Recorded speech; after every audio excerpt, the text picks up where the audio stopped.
अगला पार्ट 4 में हम देखेंगे introduction of measurement of distance, direction and elevation. इसमें क्या कर सकते हैं कि हम क्या करेंगे, हम इसमें हमको समझना होगा कि मेजरमेंट किसी भी डिस्टेंस का, किसी डायरेक्शन का, एलिवेशन का किस तरीके से करेंगे। ठीक है। Discuss the different method of measuring horizontal distance. अब आपको पता होना चाहिए कि हॉरिजॉन्टल डिस्टेंस अगर मेजरमेंट करना है तो किस तरीके से, कितने तरीकों से हम क्या कर सकते हैं, कितने डिफरेंट मेथड्स के माध्यम से हम क्या कर सकते हैं, डिस्कस कर सकते हैं measurement of horizontal distance.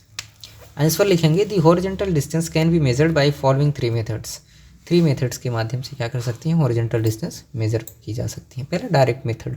Direct method is measuring distance between 2 points with the help of a chain और measuring tape after proper ranging. Proper ranging करने के बाद किसी चैन या टेप के माध्यम से हम क्या कर सकते हैं, किसी भी 2 पॉइंट्स के बीच में क्या कर सकते हैं, हम मेजरमेंट ले सकते हैं। दूसरा point, measuring distance with chains is not in practice now. आज के डेट में चैन से मापना थोड़ा मुश्किल हो जाता है। However tapes are generally employed to measure distances. Chain से थोड़ा मुश्किल हो जाता है, हैवी होता है, इस वजह से हम क्या कर सकते हैं, टेप के माध्यम से मेजरमेंट लेते हैं। Measuring distances with the help of the tape is conventionally called taping. उनको हम टेपिंग भी कह सकते हैं। ठीक है। तो डायरेक्ट मेथड में चैन के माध्यम से या टेप के माध्यम से मेजरमेंट करते हैं और डायरेक्टली हम क्या कर सकते हैं, इसके मेजरमेंट करते हैं। दूसरा इनडायरेक्ट मेथड। दूसरा क्या है, हॉरिजॉन्टल डिस्टेंस मेजरमेंट करने का दूसरा तरीका हो सकता है इनडायरेक्ट मेथड। इसमें क्या करेंगे कि in this method the surveying equipments are equipped with the stadia diaphragm. Stadia diaphragm के माध्यम से क्या कर सकते हैं, हम सर्वेइंग इक्विपमेंट्स के माध्यम से स्टेडिया डायफ्राम लगा करके हम डायरेक्ट मेजरमेंट क्या कर लेते हैं, यूज़ करते हैं। और डायरेक्ट मेजरमेंट फील्ड में जाए बिना, मतलब वहाँ पे टेप या चैन की यूज़ किए बिना जब भी मेजरमेंट हम करेंगे तो हमारा इनडायरेक्ट मेथड कहलाएगा। इसमें क्या होगा, दी horizontal distance is computed on the basis of the Stadia intercept and the vertical angle applying trigonometrical relations. इनमें क्या करेंगे कि जो हमारी हॉरिजॉन्टल डिस्टेंस होगी वो स्टेडिया डायफ्राम होता है, उसके माध्यम से हम डायरेक्ट यूज़ कर लेते हैं, डायरेक्ट कैलकुलेट कर लेते हैं। और जो वर्टिकल एंगल होगा उससे हम क्या कर सकते हैं, वर्टिकल एंगल जो होता है वो जो दोनों के बीच वर्टिकल एंगल बनता है उसके माध्यम से हम सारी चीज़ों क्या हॉरिजॉन्टल डिस्टेंस को बड़ी आसानी से कैलकुलेट कर लेते हैं। Okay. Using substance bar horizontally is another indirect method of measuring horizontal distances.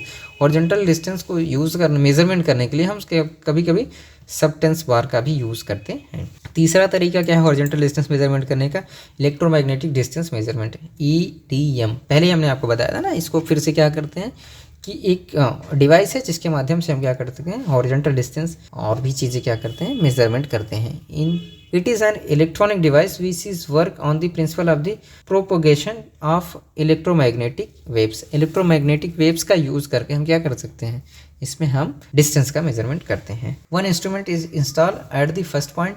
एक पॉइंट पे एक इंस्ट्रूमेंट इंस्टॉल होता है और दूसरे पॉइंट पे अदर और reflector at the other and. तो दूसरे एंड पे क्या होता है, रिफ्लेक्टर होता है। तो इसमें एक जगह से रेज भेजी जाती हैं, दूसरी जगह से रेज रिफ्लेक्ट होकर के आती है। ठीक है। A beam of EM energy is generated at the initial station which is diverted towards the other station. समझ पा रहे हैं ना, इसमें इलेक्ट्रॉनिक वेव्स को एक स्टेशन से यानी अपना फर्स्ट स्टेशन से भेज करके दूसरे पॉइंट में, इन पॉइंट पे क्या करते हैं, वहाँ एक रिफ्लेक्टर यूज़ करते हैं। उस रिफ्लेक्टर से वहाँ से रिफ्लेक्ट करके वो जब इलेक्ट्रॉनिक वेव्स आती हैं तो उनकी एनर्जी का यूज़ करके कैलकुलेट करते हैं, हम क्या करते हैं, डिस्टेंस को मेजरमेंट करते हैं। It is percepted again at the initial station after reflecting from the second station. The total time elapsed between the generation and perception after reflection is recorded by the EDM. Distance between the 2 points is half the time elapsed and velocity of the light. Are you getting my point? देखो simple, इसमें कुछ नहीं करना है। इसमें क्या होगा कि जितना टाइम लगा एक पॉइंट से दूसरे पॉइंट में इलेक्ट्रॉनिक वेव या लाइट को जाने में और वापस आने में,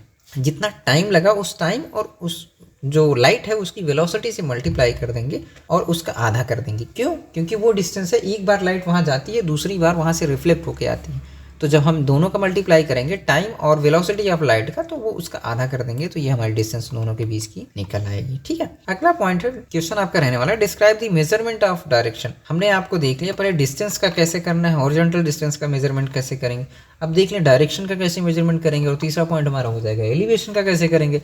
तो डायरेक्शन की जब बात आएगी कि describe the measurement of direction, direction का मेजरमेंट कैसे करेंगे। तो डायरेक्शन का मेजरमेंट जब हम करेंगे तो हम एक कंपास का यूज़ करते हैं, मैग्नेटिक कंपास का यूज़ करते हैं, और उस कंपास का यूज़ करके हम क्या कर सकते हैं, डायरेक्शन को बता सकते हैं। तो मेजरमेंट ऑफ डायरेक्शंस में आप लिखें पॉइंट फर्स्ट में, the directions of survey lines are measured with magnetic compass by free और loose needle method.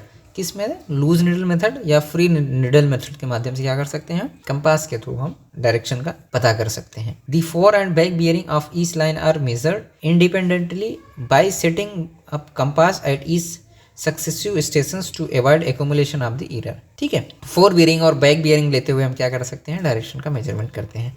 If errors between four and back bearing of A line exceeded the limit of the permissible error, 15 minute इससे ज़्यादा अगर error हो रहा है तो हम क्या करना पड़ता है, इसमें हम दोबारा रीडिंग लेते हैं। Okay, even if on checking the error remains it may be due to local attraction. Local attraction क्या होता है आपको समझ में आ जाएगा। अभी आप जब पढ़ेंगे कंपास पढ़ेंगे तो उसमें आपको लोकल अट्रैक्शन पढ़ना होगा। तो आपको बेसिकली ये पता होगा कंपास जो होता है वो मैग्नेटिक फील्ड के थ्रू क्या होता है कि अर्थ की एक मैग्नेटिक फील्ड होती है, उसके अकॉर्डिंग वो डायरेक्शन को बताता है। तो जब भी कोई आयरन की, लोहे की कोई भी चीज़ आसपास होती है तो वो क्या करती है कि कंपास को, उसकी जो निडल है उसको रिफ्लेक्ट करती है, तो वही आपका लोकल अट्रैक्शन कहलाता है। तो आपके लोकल में उस एरिया के सर्वे एरिया के लोकल में आसपास जो भी चीज़ें में अगर मैग्नेटिक फील्ड को डिस्ट्रैक्ट करने वाली चीज़ें होती हैं वही लोकल अट्रैक्शन कहलाते हैं। ठीक है, तो अगर बार दोबारा हमने फिर से रीडिंग ली है ना, पहले अगर आप एक्सीड कर गया 15 मिनट से ज़्यादा, उसकी फोर बियरिंग बैक बियरिंग में अंतर आ रहा है, मतलब कि डिफरेंस बहुत ज़्यादा आ रहा है, लिमिट से ज़्यादा आ रहा है, तो फिर हम दोबारा रीडिंग लेंगे।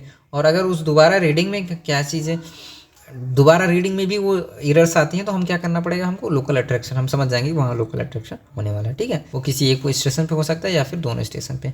Before using the observed bearing is in ट्रेवर्स plotting they should be corrected for local attraction. Local attraction के लिए हमें क्या करना पड़ेगा, करेक्ट करना पड़ेगा। ठीक है, उनको यूज़ करने से पहले अगर लोकल अट्रैक्शन है तो हम करेक्ट कर लेंगे। The following two methods are commonly used to measure the direction in compass surveying. Compass surveying में डायरेक्शन को यूज़ करने के लिए दो मेथड करते हैं, पहला लूज न्यूट्रल मेथड है, दूसरा फास्ट न्यूट्रल मेथड है। इसमें देखें, in this method the direction of the magnetic meridian is establish at each station for the traverse and the direction of the line are determined with reference to the magnetic meridian. Magnetic meridian के reference में क्या करते हैं, हम direction को क्या करते हैं, रिप्रेजेंट करते हैं, डिटरमाइन करते हैं। बी पॉइंट में, as the magnetic bearing are read directly with the compass the accuracy of the loose neutral method is that of the compass and not that of theodolite. इसमें क्या होता है, जो कंपास की accuracy रहेगी वही हमारी क्या होती है, मैग्नेटिक बियरिंग में हम क्या करते हैं, उस डायरेक्ट जो है मेजरमेंट में जो हमारी एक्यूरेसी रहने वाली है वो हमारे कंपास की एक्यूरेसी के बराबर रहने वाली है, थियोडोलाइट की एक्यूरेसी के बराबर नहीं रहने वाली है। The loose needle method is rarely use in theodolite traverse. Theodolite जब हम यूज़ करते हैं तो वहाँ पे हम लूज निडल मेथड का यूज़ नहीं करते हैं। ठीक है, तीसरा क्या है, अगला पॉइंट क्या है, फास्ट निडल मेथड। ये क्या है, in the fast needle method the magnetic meridian is established only on the starting station. Starting station पे ही मैग्नेटिक मेरिडियन का हम यूज़ करेंगे, बाकी हम क्या करेंगे, उस स्टेशन के रेस्पेक्ट में और भी चीज़ों का क्या करेंगे, हम मेरिडियन का यूज़ करते चलेंगे। The magnetic bearing of the first line is measured directly and the magnetic bearing of the other lines are computed indirectly from the magnetic bearing of the first line and the included angle। मैंने बताया ना कि पहले first line को हम क्या करते हैं, मैग्नेटिक बियरिंग के माध्यम से फर्स्ट लाइन की जो डायरेक्शन है उसको हम डिफाइन कर लेंगे, उसके बाद और बाकी लाइन्स हैं उनकी डायरेक्शन हम करेंगे इनडायरेक्टली फर्स्ट लाइन के रेस्पेक्ट में लेते चले जाएंगे इंक्लूडेड एंगल के माध्यम से। तीसरा पॉइंट में क्या है, the method is more accurate than the loose neutral method and is generally preferred. ये जो मेथड आपका रहने वाला है फास्ट न्यूट्रल मेथड, ये बहुत ही एक्यूरेट रहता है, काफ़ी एक्यूरेट रहता है और इसका ही यूज़ जनरली हम क्या करते हैं, यूज़ करते हैं।